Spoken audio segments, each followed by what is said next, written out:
কেমন আছেন সবাই? আজকের এই টিউটোরিয়ালে সকলকে স্বাগতম। সো MLOps এর সিরিজে আমাদের পরবর্তী যে কাজগুলো আমরা করব, সেগুলো যদি আপনারা ফলো করতে চান, তাহলে আপনাদের Git এবং GitHub নিয়ে খুব ভালো রকমের জানা দরকার।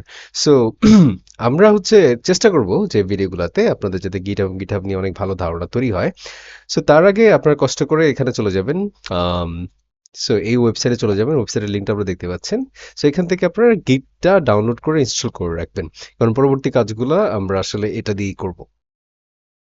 সো গিট নরমালি হচ্ছে এটা ভার্সন কন্ট্রোল সিস্টেম। সো আমরা ভার্সনটা ম্যানেজ করব এটা দিয়ে।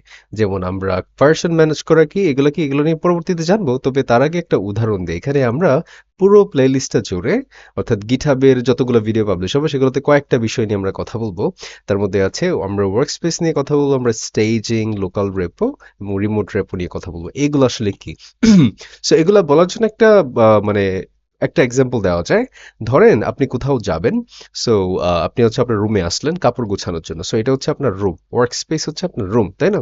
সেই রুম থেকে আপনি কি করলেন, কয়েকটা কাপড় রাখলেন, কারণ আপনি তো সব কাপড় নিয়ে অবশ্যই ট্যুরে যাবেন না।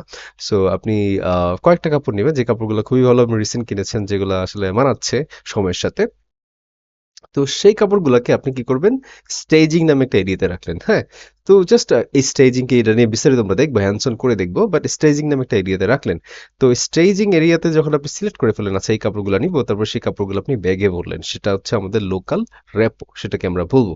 এবং লোকাল রেপো থেকে আলটিমেটলি যখন আপনি ঠিক করলেন, আচ্ছা এই কাপড়গুলাই আমি নিলাম, সেটাকে রিমোট রেপোতে রাখবেন। রিমোট রেপো চিন্তা করতে পারেন আপনার যে গাড়ি দিয়ে আপনি যাবেন, সেই গাড়ির হয়তো ব্যাক সিটে আপনি রেখে দিলেন বা পিছনে রেখে দিলেন।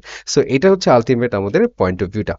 সো এভাবে আমরা চিন্তা করব এবং প্রত্যেকটা কাজে আমরা এভাবে রিলেট করার চেষ্টা করবো। আমরা এরপরে যখন গিটহাব নিয়ে কাজ করব, গিটহাব হচ্ছে কি, গিটহাবে আমরা কোড রাখি, তাই তো? আমরা যে প্রত্যেকবার চেঞ্জগুলো করব, এই যে ধরেন ওয়ার্ক স্পেসে আপনি চেঞ্জ করে করলে, স্টেজিং করলেন, স্টেজিং থেকে আপনি গিটহাবে রেখে দিবেন লোকাল রেপো, তারপর হচ্ছে গিটহাবে রেখে দিবেন। ঠিক আছে? লোকাল রেপো হচ্ছে আপনার যে কোডগুলো আপনি করতেছেন আপনার পিসিতে, সেটা। সো এভাবে আমরা এই চেঞ্জেস গুলা করব। চেঞ্জেস গুলা করার আগে আপনাকে অবশ্যই এটা ইনস্টল করে নিতে হবে। এটা ইনস্টল করার পরে আপনি কাজ করবেন, আপনার এখান থেকে লিখবেন git bash।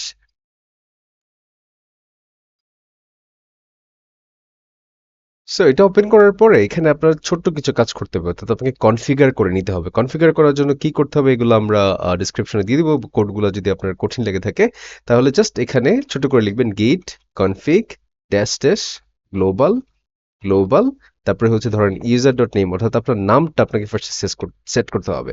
User dot name, তারপর আপনার নাম দিয়ে দিলেন, ধরেন নাম দিলাম আকাশ। ওকে। সো এভাবে হলো আপনার নামটা সেভ হয়ে গেল। সো চলেন এবার আমি দেখি যে নামটা সেভ করেছি ঠিকভাবে সেভ হয়েছে কিনা। দেখছেন আকাশ দেখাচ্ছে। একই রকম ভাবে আপনি get config dash dash global, একই রকম ভাবে সব আছে। এখানে আপনার ইমেলটা দিয়ে দিবেন, tajwar.akash@gmail.com। সো এইভাবে আপনার ইমেলটা দিয়ে দিবেন। তারপরে আপনি ইমেলটা সেট হয়েছে কিনা ঠিকভাবে আপনি দেখার জন্য জাস্ট এটা কেটে ইমেলটা দিবেন, দেখবেন যে আপনার ইমেলটা ঠিকভাবে সেট হয়েছে। আশা করি এই অংশটা আপনারা দেখতে পাচ্ছেন। সো যদি জুম করার প্রয়োজন হয় আমি একটু জুম করে দিচ্ছি আপনাদের সুবিধার জন্য। সো আশা করি আপনারা এই আইডিয়াটা দেখতে পাচ্ছেন, তাই না? আমরা এখানে গিট কনফিগ, তারপর dash dash global, user dot email, একই রকম ভাবে ইউজার ডট নেম আমরা সেট করেছি, তাই তো?